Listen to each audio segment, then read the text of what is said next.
matin, notre Dieu, nous ouvrons ce temps de séminaire avec dévotion, avec crainte, avec amour, avec une pleine et totale confiance que l'objectif pour lequel tu l'as suscité et l'objectif du thème, Seigneur Dieu de gloire, seront atteints. Ces deux objectifs principaux, le but de Dieu pour ce séminaire à l'endroit des couples, le but de Dieu pour le choix de ce thème, oh Seigneur, ces deux buts-là seront atteints d'aujourd'hui jusqu'à la fin de cette session. La Bible dit que le mariage soit honoré de tous. Tu veux que célibataires comme mariés, nous puissions honorer ton Saint-Nom et te donner la gloire au travers, Seigneur Dieu de gloire, du mariage.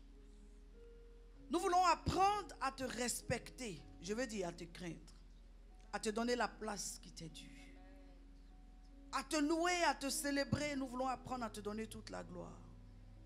Nous te bénissons et nous t'exaltons.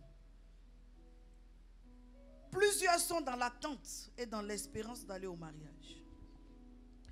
Je vais ouvrir le ciel favorablement afin que, Seigneur, ces enseignements qui viennent de cette onction qui sera relâchée, les touchent. Et soit pour eux une porte d'accès. Afin que là où il y avait des blocages, là où il y avait des obstacles, ces blocages et ces obstacles soient ôtés au nom de Jésus. Et plusieurs couples, Seigneur, traversent des temps de refroidissement. Plusieurs couples traversent des moments de vacillement. Je veux prier que ce séminaire ne soit pas juste un moment pour débiter des paroles, mais que chaque parole soit accompagnée de l'Esprit de Dieu afin que des couples se relèvent. Amen. Reçois toute la gloire, Seigneur, c'est pour toi que nous sommes là. Que tout ce qui est œuvre de la chair, comportement, attitude, trait de caractère, manifestation quelconque soit dissous. Au moment où nous prenons la parole, nous voulons que l'Esprit de Dieu, l'Esprit de communion, l'Esprit de famille, l'Esprit de cohésion règne en ce lieu. C'est ça ton esprit, l'Esprit d'amour. Nous t'invitons donc, établis ton règne dans ce séminaire. Que toute œuvre charnelle soit consumée dans le nom de Jésus. Que ton œuvre prévale au nom de Jésus. Amen. Acclamons le Seigneur. Acclamons et acclamons bien, s'il vous plaît.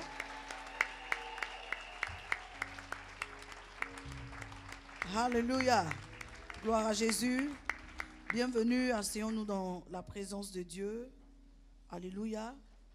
Je veux rendre gloire à Dieu qui nous donne ce matin comme un autre jour dans sa présence, un autre jour pour être avec lui, un autre jour pour vivre, amen, sa présence. Que le Seigneur bénisse votre couple et qu'il vous donne, n'est-ce pas, la durabilité, la stabilité, amen, et toutes sortes de bénéfices et de ressources pour atteindre vos objectifs. Ce matin, j'ai le grand plaisir d'ouvrir le séminaire qui a pour thème traverser les saisons. Et je voudrais déjà présenter l'articulation de mes interventions. J'interviendrai donc sur deux axes. Premièrement, je vais mettre l'accent sur traverser. Je voulais qu'on arrête un peu avec les va-et-vient, s'il vous plaît, de part et d'autre des salles, qu'on arrête avec les va-et-vient, que tout le monde s'asseye, que tout le monde prête attention. Alléluia. Je vais donc articuler le premier pan de mes interventions ou de mon intervention sur le volet traversé. Et le deuxième pan de mon intervention va plutôt s'axer sur les saisons. Alors aujourd'hui, j'espère pouvoir toucher à la fois traverser et au moins introduire une saison. Auquel cas, je parlerai de traverser et à partir de demain, j'entrerai de plein pied dans les saisons. Avant de commencer à prêcher, je voudrais inviter tous les couples de l'église que vous soyez doté, que vous soyez marié, je voulais vous inviter à vous tenir debout, même si votre conjoint n'est pas là. Si vous êtes un époux, une épouse, je voulais vous inviter à vous tenir debout.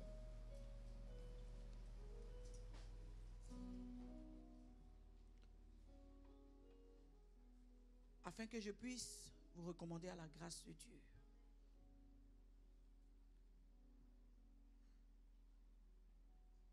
Gloire à Jésus. La Bible dit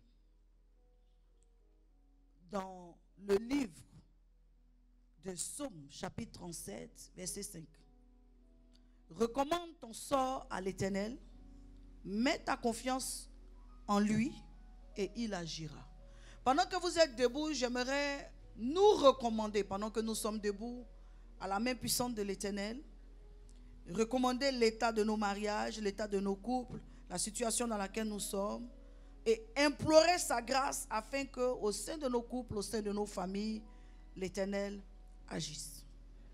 J'aimerais encore prier avec Proverbe 16, verset 3, qui dit « Recommande à l'Éternel tes œuvres et tes projets réussiront. » Nous avons tous des projets de famille, des projets de couple. Je prie au nom de Jésus que le Seigneur, en cette année 2022, nous accorde de nous réaliser. De réaliser nos œuvres et d'accomplir nos projets au nom puissant de Jésus. Que chacun dise Amen. Je voudrais recommander ici,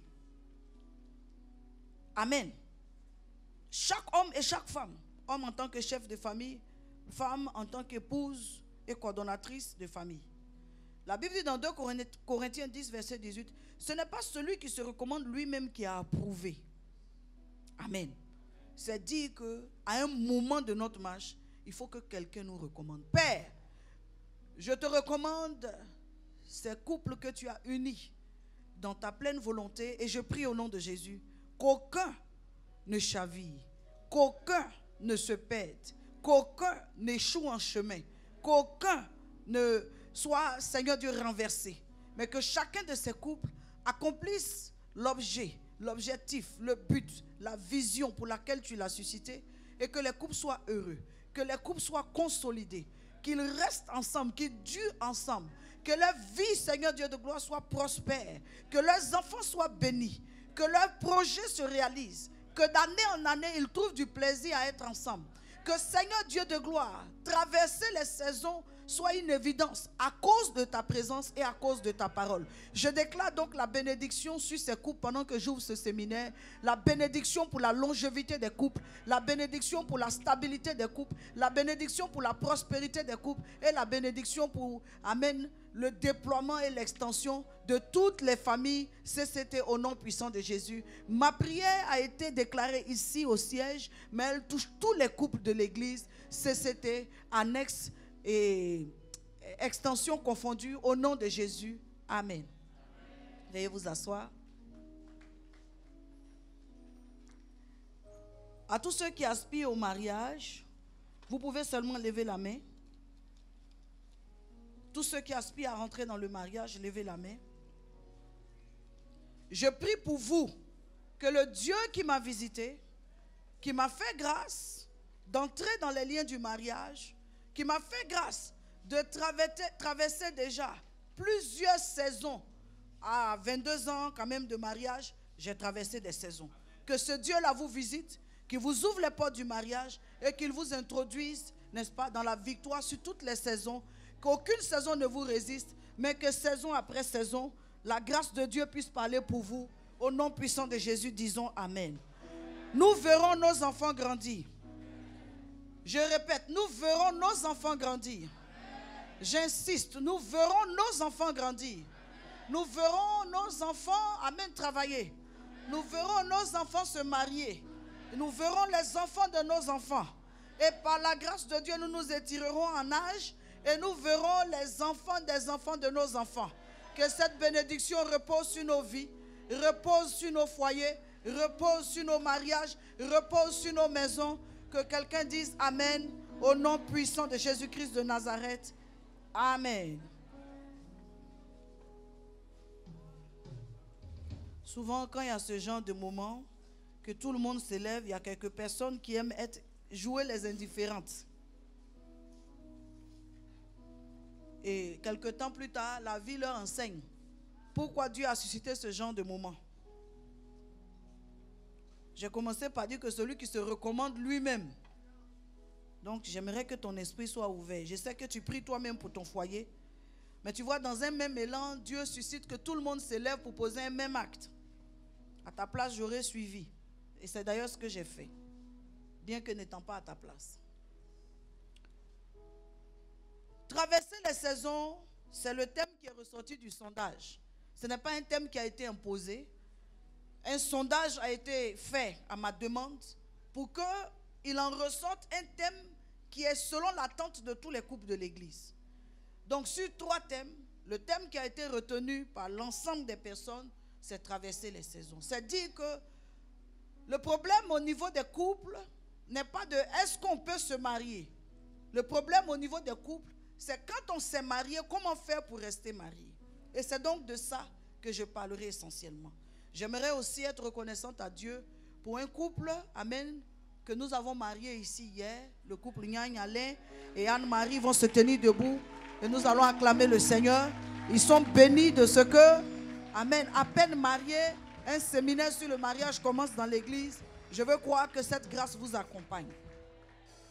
À part l'union de 2 personnes de sexe opposé, il n'y a pas autant de définitions dans lesquelles on peut trop s'attarder. Mais je vais vous dire, maintenant, au-delà de ce que le dictionnaire dit, ma personnelle définition ou ma définition personnelle du mariage, c'est ce que je fais chaque fois que j'aborde un thème. Je me donne l'exercice d'essayer de comprendre selon moi-même qu'est-ce que, n'est-ce pas, ce thème signifie. Le mariage est une bénédiction qui vient du Seigneur lorsqu'il est scellé dans ses voies. Le mariage est une bénédiction qui vient du Seigneur lorsqu'il est scellé dans ses voies. Je veux donc dire à tous ceux qui sont mariés simplement de façon civile que vous êtes sous le sceau d'un contrat. Hier au mariage, que j'ai, amen, selon l'enseignement que j'ai donné, j'ai bien spécifié qu'il y a 3 approches, amen, du mariage. Il y a l'approche sacramentale, il y a l'approche contractuelle et il y a l'approche alliantielle. Et nous qui sommes mariés dans le Seigneur, nous sommes dans l'approche alliantielle. Nous sommes dans le sceau d'une alliance. Amen. Gloire à Jésus. Donc, le mariage est une bénédiction, alléluia, qui vient du Seigneur lorsqu'il est scellé dans ses voies. Donc, il faut tout faire, même si vous êtes simplement marié sous la forme du contrat. Amen. Ce que l'État, amen, officialise. Faites tout pour rentrer dans l'alliance et faire de Dieu un partenaire de votre, amen, mariage. Parce que quand vous rentrez dans l'alliance, il n'y a plus que vous en tant que couple, il y a vous et Dieu. Vous impliquez Dieu dans votre mariage. À partir de ce moment-là, amen, vous rentrez sous le sceau d'une alliance avec Dieu. Quelqu'un dit amen. Dans la pensée de Dieu, le mariage est pour régler un problème de solitude chez l'homme. Il n'est pas bon que l'homme soit seul. Je lui ferai une aide semblable, qui soit son vis-à-vis. Donc dans la pensée de Dieu, le mariage est venu pour régler un problème de solitude chez l'homme. Je poursuis pour dire que selon moi, le mariage est un cadre qu'il faut créer. Il faut créer le cadre du mariage. Parce qu'il y a des couples qui sont légalement mariés, mais qui ne vivent pas une vie, amen, de mari. Donc le mariage est un cadre qu'on crée. Soit on néglige de créer ce cadre et on est surpris de voir que notre mariage va battre de l'aile, soit on crée le cadre et on entretient le cadre et on se rend compte que notre mariage tient. Le mariage, selon moi, c'est toute une vie et plusieurs événements qui entrent en ligne de compte. Toute une vie et plusieurs événements qui entrent en ligne de compte. Chaque fois que vous êtes bénis, ne manquez pas de lever juste la main comme ça pour que je sente que, amen, ça passe. Le mariage, pour moi, c'est du bâtir ensemble. Dans le mariage, on ne va pas dans l'individualité, mais on va dans la communauté. Ce qui veut dire, ou ce qui sous-entend, qu'on travaille dans la perspective de ensemble. On veut acheter une maison, on va s'accorder. On attend un enfant, on va s'accorder sur la façon dont nous allons préparer la venue de cet enfant. On veut réaliser, on veut, amen, prier, quel que soit ce qu'on va faire, on va le faire ensemble. Donc pour moi, le mariage, c'est du bâti ensemble. Tout ce qui est fait de manière individuelle n'est plus dans le cadre du mariage. Tout ce qu'on fait dans l'esprit de jeu n'est pas, amen, dans la perspective du mariage. Le mariage ne pense pas jeu. Le mariage pense nous.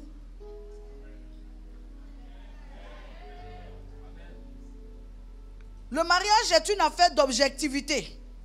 Il ne faut pas être dans l'illusion. Il ne faut pas être dans la dérision. Quand on va au mariage, il faut être objectif.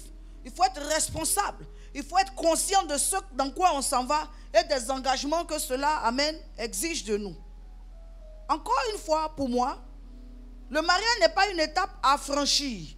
Parce que plusieurs personnes disent, ah, c'est fait, c'est fait, c'est fait. C'est comme si c'était juste le jour du mariage, amen, que vous attendiez. Non, le mariage n'est pas une étape à franchir pour moi. Le mariage est une vie dans laquelle on s'engage. On s'engage dans une vie. On entre dans le mariage avec des matériaux solides qui nous permettront d'y rester. Quelqu'un me dit Amen. Voici donc expliqué, selon moi, notre approche du mariage ou comment est-ce que nous devons, amen, voir et vivre le mariage. Maintenant, le thème que vous m'avez soumis, qui n'est pas un thème que je vous ai imposé, mais que vous m'avez soumis, m'a amené à vraiment prier le Seigneur. Pourquoi j'ai pris beaucoup de temps pour prier le Seigneur?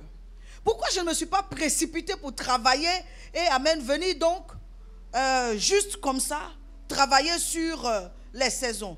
Je ne l'ai pas fait parce que tout simplement, j'ai déjà enseigné sur les saisons du mariage. Et si le thème revient pour moi, ça voudrait dire que Dieu veut aller plus loin. Pourquoi quelque chose dont on a parlé, le Seigneur veut qu'on en parle à nouveau? Si plus d'une personne, amen, demande le thème, ça veut dire que plus d'une personne attend de mieux comprendre. Oh, on a déjà enseigné sur les saisons. Ça m'a amené donc à prendre le temps de beaucoup prier pour demander une nouvelle orientation qui pourrait peut-être être mieux comprise. Je vais donc parler maintenant du facteur traversée dans le mariage. Est-ce que traverser signifie aller d'année en année? Non. Est-ce que traverser signifie, n'est-ce pas, vieillir? Se marier et vieillir? Non. Est-ce que traverser signifie escalader les différentes circonstances auxquelles nous serons confrontés? Non. Mais si non, alors que signifie traverser? Je m'en vais vous expliquer ceci, mes bien-aimés. Traverser signifie passer d'un côté à un autre. Passer d'un côté à un autre. Donc quand on parle dans le mariage de traverser les saisons, on parle de passer d'une saison ou d'un côté de la version du mariage, d'un côté de l'approche du mariage, d'un côté de la perspective du mariage, à un autre côté de la perspective du mariage. C'est deux extrémités qui doivent être visitées. Le point où le mariage vous a trouvé et le point où le mariage, amen, va vous retrouver. Je poursuis pour dire, traverser signifie aussi franchir. Alors nous commençons à comprendre que ça devient sérieux. Si traverser les années dans le mariage signifie franchir, alors franchir quoi? On est déjà mariés. Qu'est-ce qu'on doit franchir à nouveau? Pourquoi on doit s'arrêter sur cette perspective-là? Écoutez-moi très bien. En réfléchissant, je me suis rendu compte que finalement, traverser ramène à l'idée d'épreuve. Donc le Seigneur n'est pas en train de vouloir nous parler de différentes saisons on va rencontrer. Le Seigneur veut d'abord nous préparer au fait que le mariage, au-delà de son côté union, au-delà de son côté communion, au-delà de son côté vivre ensemble, au-delà de son côté, amen, faire des enfants, au-delà de son côté s'aimer, le mariage nous mettra en face d'épreuves. Chaque fois que vous avez adopté ou bien employé le thème traverser, essayez de vous souvenir à quoi vous avez fait allusion. On dit rarement j'ai traversé de bons moments. La plupart du temps, quand on parlera de traverser, on dira j'ai traversé des moments difficiles. Chaque fois que vous traversez, vous prenez des risques. Même en traversant la route, quittant chez vous, traversant pour vous mettre de l'autre côté de la route pour prendre un taxi, vous êtes en train de prendre des risques. Le mariage, au-delà de son côté beau, au-delà de son côté heureux, le mariage Amen, c'est toute une succession de risques aussi auxquels on sera confronté.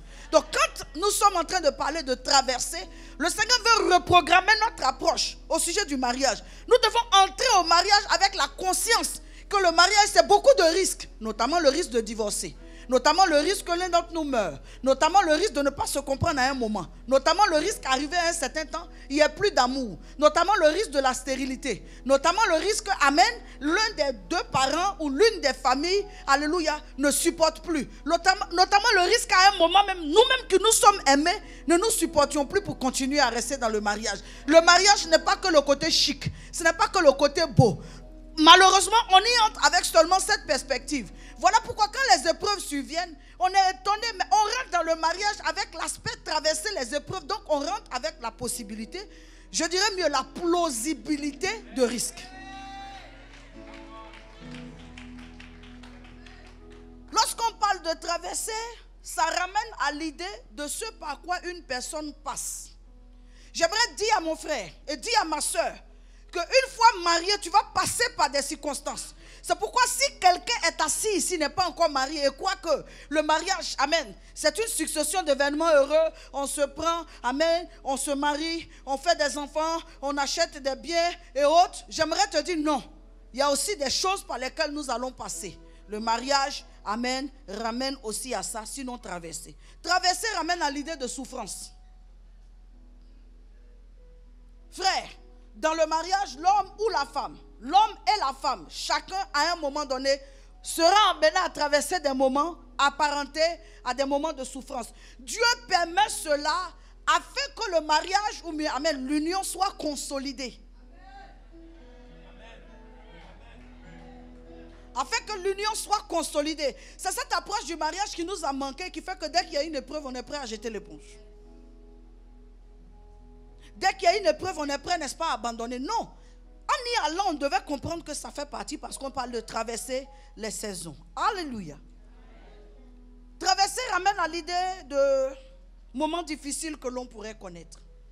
On a connu des moments difficiles, des moments d'incompréhension, des moments de mésentente, des moments au cours desquels vraiment on n'arrivait plus à se supporter. Dans plusieurs couples, ça arrive. Et lorsqu'on parle de traverser, regardez la Bible. Dans la question de traverser, la Bible emploie aussi la traversée, notamment traverser le désert. Vous voyez?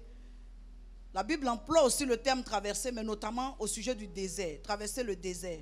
Donc, on attribue au désert une valeur d'expérience. Écoutez-moi très bien, les circonstances que vous traversez dans votre mariage, même si elles sont difficiles, ne sont qu'une expérience ou un lot d'expériences que Dieu est en train de vous faire acquérir.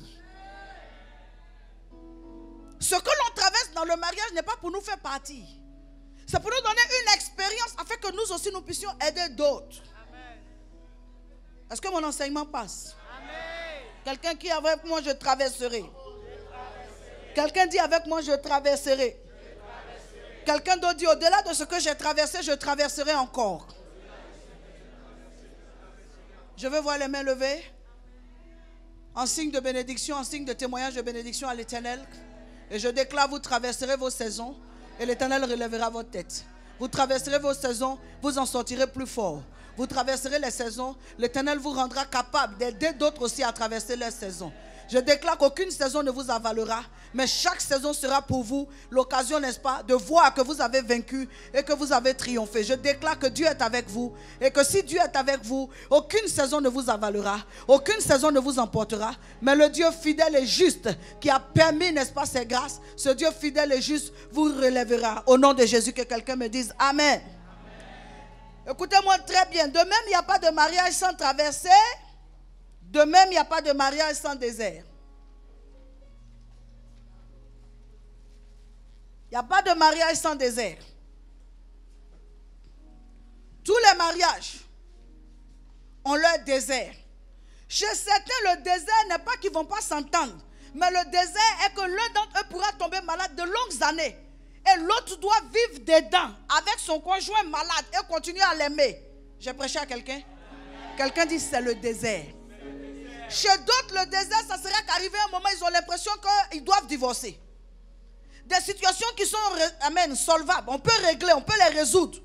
Mais eux-mêmes ne veulent pas aller amen, à la résolution de la crise. Ils sont braqués. Ils Ils sont face à un désert. Quelqu'un dit, c'est le désert.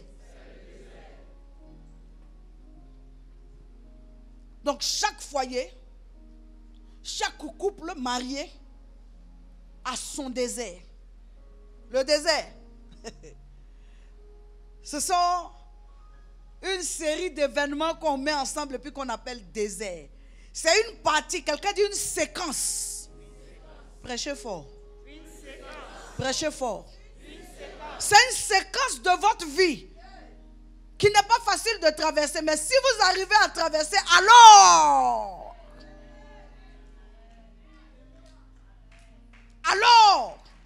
vous serez fort. Alors, vos enfants seront heureux. Alors, vous rendrez témoignage. Alors, Jésus-Christ aura vaincu. On attribue au désert donc une valeur d'expérience, une valeur d'épreuve. N'allez plus au mariage. Ne soyez pas mariés en ayant à l'esprit qu'il n'y a pas d'épreuve et que dans votre mariage, tout doit être bien. C'est une idée erronée. Tout ne peut pas être bien. Tout finira par être bien. Mais avant que tout ne soit, ou bien ne finisse par être bien, tout va commencer à être confronté à des situations. Manque d'argent. Manque d'argent. Incompatibilité. Par moment, vous allez avoir l'impression que vous vous êtes trompé. Par moment, vous allez vous dire que c'est une grave erreur que vous avez faite. Par moment, vous allez trouver, n'est-ce pas, la complicité ailleurs. Ne la trouvons plus à la maison. Oh, je parle de mariage. Amen. Le désert dans la Bible nous a montré combien de personnes ont été confrontées à des situations et puis se sont dit que Dieu n'est pas là. Le désert pour certaines personnes, ça peut être que l'un des conjoints est en pénurie d'amour. L'amour manque à la pompe. Si on n'approvisionne pas et que vous essayez de parler, la personne vous dit carrément, moi maman en fait, j'ai pas de problème, mais je ne ressens plus rien. Et je dis toujours, la chose la plus difficile quand vous réglez un problème de couple, c'est quand la personne qui est en face de vous vous dit je ne ressens plus rien. Elle peut dire non, elle m'a heurté, on va demander pardon. Non, elle n'a pas été respectueuse, on va demander pardon. Non, elle n'est pas soumise, on va donner des conseils. Mais quand quelqu'un dit je n'aime plus, vous voyez? Quelqu'un crie là-bas, c'est le désert. C'est le désert. En réalité, ces questions, c'est possible de les résoudre. Hein? Mais on ne peut les résoudre que si vous acceptez de les résoudre. Dès lors que dans votre esprit, vous vous dites que non, on ne peut pas résoudre, c'est fini. Même si, n'est-ce pas, quelqu'un ou un archevêque ou quelqu'un, quel que soit son titre, venait à se présenter devant vous, vous aurez l'impression qu'on veut vous forcer. On n'est pas à votre place, on ne vit pas ce que vous vivez. Vous en avez marre, vous ne supportez plus. Vous n'êtes plus ouvert. En fait, il y a beaucoup de couples qui n'auraient pas divorcé. Il y a eu divorce tout simplement parce qu'il y a quelqu'un parmi les deux qui est braqué. Cela dit, il y a d'autres, leur issue était là parce qu'ils n'auraient même jamais dû se marier. Si le séminaire fait du bien, si l'enseignement fait du bien, amen. Salue l'Esprit de Dieu. Dans la Bible, quelqu'un a apparenté ses fiançailles, voire son mariage au désert. Je vais demander qu'on lise Osée chapitre 2, du verset 16 au verset 22. Osée chapitre 2, verset 16 au verset 22. Osée le chapitre 2, oui. À partir du verset 16. Lecture. En ce jour-là, oui. Dit l'Éternel, tu m'appelleras mon mari, et tu m'appelleras plus mon maître. J'ôterai de sa bouche les noms des Baals, afin qu'on ne les mentionne plus par leur nom. Verset 18. En ce jour-là, je traiterai pour eux une alliance avec les bêtes des champs, les oiseaux du ciel et les reptiles de la terre. Je briserai dans le pays lac l'épée et la guerre, et je les ferai reposer avec sécurité. Je serai ton fiancé pour toujours, je serai ton fiancé par la justice, la droiture, la grâce et la miséricorde. Je serai ton fiancé par la fidélité, et tu reconnaîtras l'Éternel. En ce jour-là, j'exaucerai, dit l'Éternel, j'exaucerai les cieux, et ils exauceront la terre. Verset 22.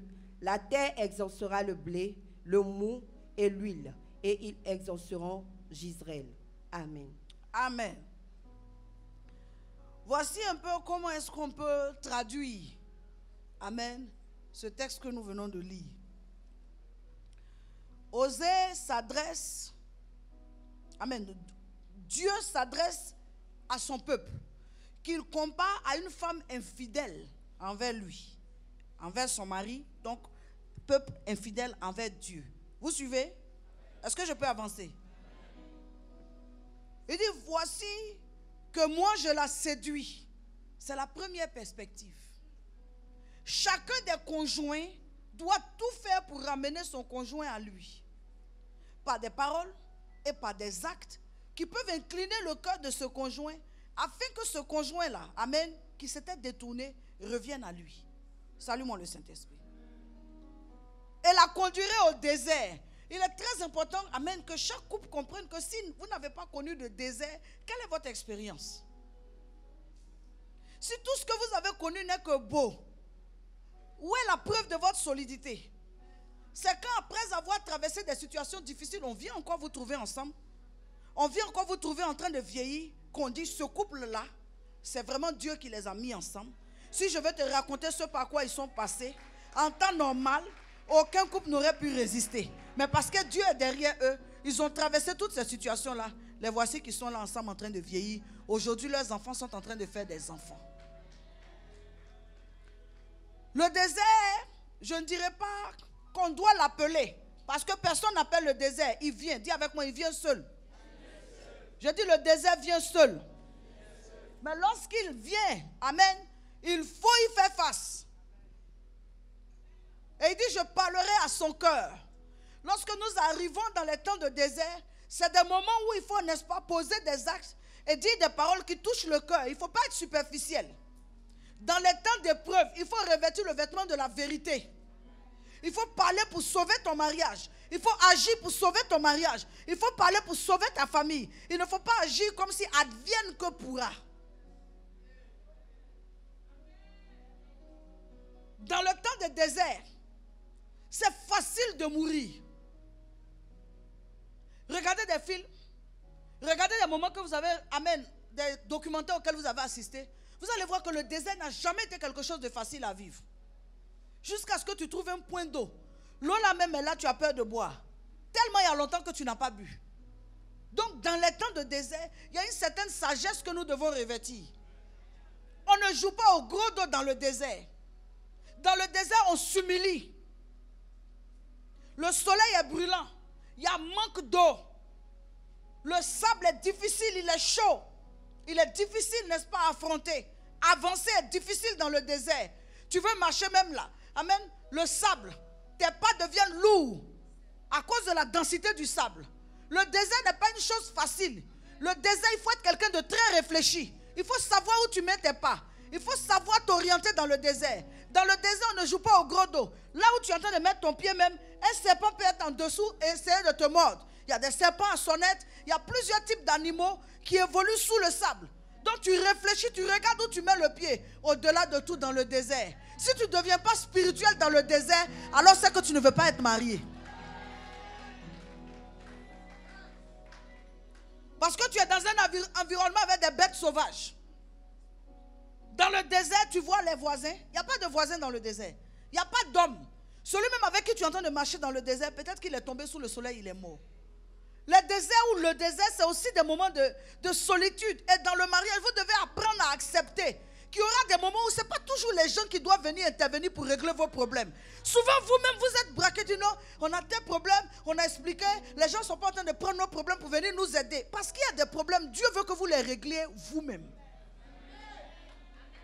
Il y a des situations pour lesquelles Dieu va vouloir que vous soyez entourés. Mais il y a des situations, Dieu veut que vous y fassiez face. Que vous y soyez confrontés seuls. Ça vous rend fort de vous asseoir et régler vos problèmes. Ça vous rend fort de vous asseoir et puis vous entendre. Vous êtes deux dans le désert avec une goutte. Vous allez vous entendre sur comment on boit l'eau. Celui qui veut prendre pour se laver, celui qui veut prendre pour gaspiller, l'autre va dire non, on n'a qu'à faire doucement. On ne se lave pas comme ça. Si tu laves ta figure, ça suffit. Le reste de ton corps, il faut attraper. Tu bois un peu, ne laisse pas la goutte sans fermer le bouchon. Il y a des règles qui vont venir. Le désert sert à vous ramener ensemble. Le désert sert à vous rendre humble. Le désert, les épreuves que vous traversez dans le mariage, ça sert à vous permettre de réfléchir à comment aller de l'avant. Je crois que quelqu'un est en train d'être béni ici.